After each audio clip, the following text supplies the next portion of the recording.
This might have been the most anticipated game of the year for Washington high school football. The number 2 ranked team in the state, O'Dea High School, faced off against the number 3 ranked team in the state, Eastside Catholic High School. Not only was this a matchup between 2 top-ranked teams, but it is also one of the biggest rivalries in the state, so you already know things were about to get crazy.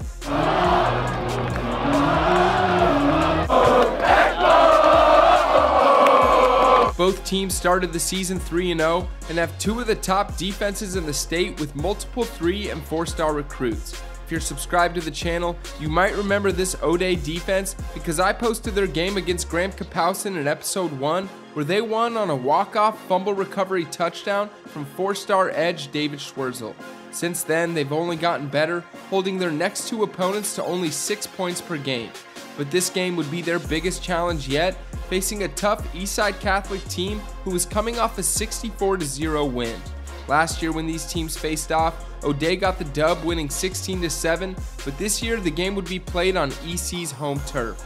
Both teams are definite state championship contenders, but without further ado, let's kick things off.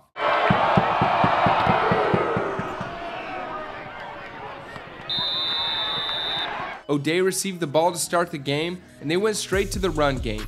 Eastside Catholic made a couple big stops right away, bringing up a quick 3rd down.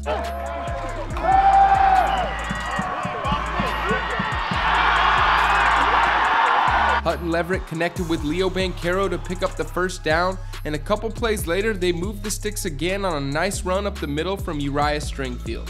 From there, the EC defense held strong and almost had a huge pick from 3-star linebacker Wasi Lugalobi on 3rd down.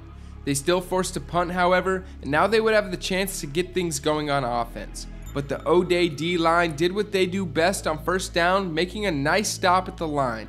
Then, on 2nd down, EC's quarterback Isaac Corey tried to air one out to their star freshman tight end Titan McNeil, but it was barely overthrown on what could have been a huge pickup. On 3rd down, 3-star safety Rasan Thomas made a big play, forcing the punt team on for EC. And on the punt, here's what happened next.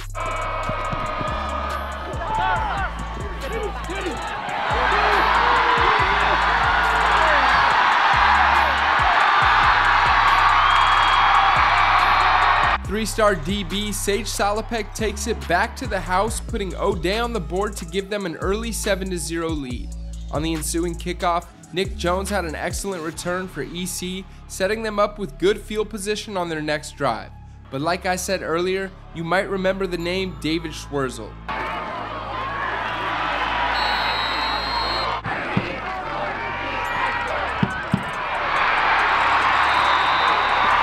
David made 2 big plays back-to-back for O'Dea, and moments later they got the ball back on offense. Both teams couldn't get much going on the next few drives as the game rolled into the 2nd quarter.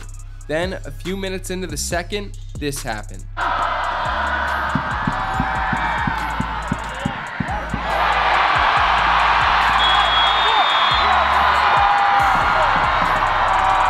Carson McKell here comes up with an interception for Eastside Catholic to set up their next drive at O'Dea's 16-yard line. But O'Dea's defense is just too tough. They made 3 quick stops, forcing the field goal unit on for EC. EC then drilled the field goal, but there was a roughing the kicker called on the play, which would give EC an automatic 1st down. They chose to accept the penalty rather than taking the points, and at first, it seemed like a good idea. Isaac Corey had a nice physical run up the middle to pick up a 1st down, but a few plays later, O'Dea's defense forced another 4th down, and Eastside decided to go for it.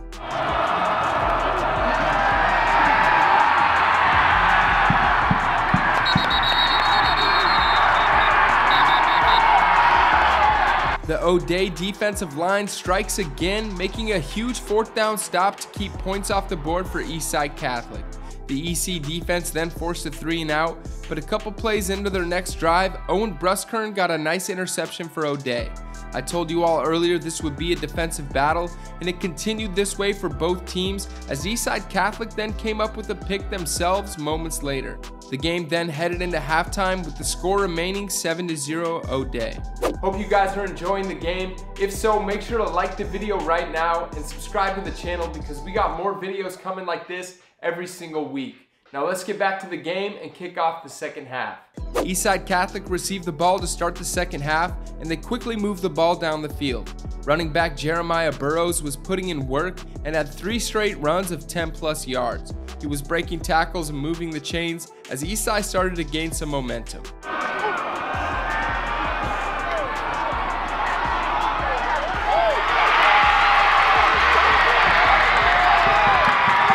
Eastside Catholic then scores a touchdown, but there was a holding call on the play, so it would be called back. And after that, O'Day made a couple big stops on defense. Let me know in the comments if you think this should have been PI, because the Eastside Catholic sideline thought it definitely should have been called. O'Day then forced the EC punt team back onto the field, giving their offense a chance to get things going for the first time in the second half. Uriah Stringfield had a couple good runs, but that's all they could get going on the drive. Owen Livingston then blasted a 62-yard punt, and Eastside took over at their own 13-yard line. O'Day then forced a quick 3-and-out, and when they got the ball back on offense, they started to move the ball down the field. Leverett found tight end Xander Turner over the middle for a good pickup, and just like that, they were in the red zone.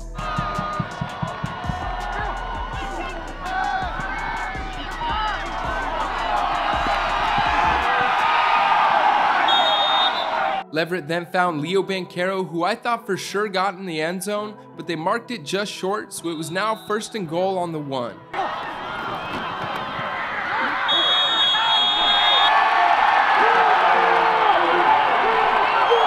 Hutton Leverett then punched it in for 6 on a QB sneak, giving O'Day a 14-0 lead.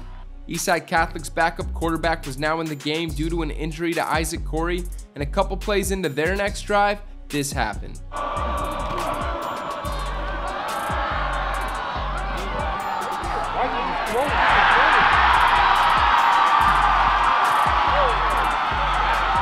Sage Salopek gets himself a pick to set O'Day up with great field position, hoping to build on their momentum as the game rolled into the 4th.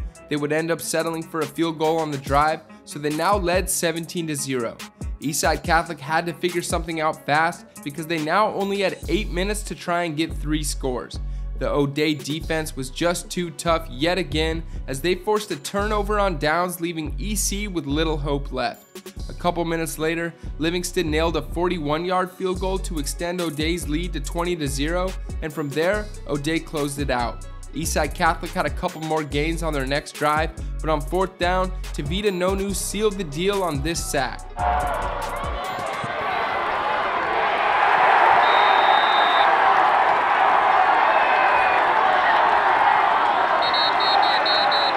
O'Day would improve to 4-0 on the season, and I think it's safe to say they might have one of the top defenses in the country.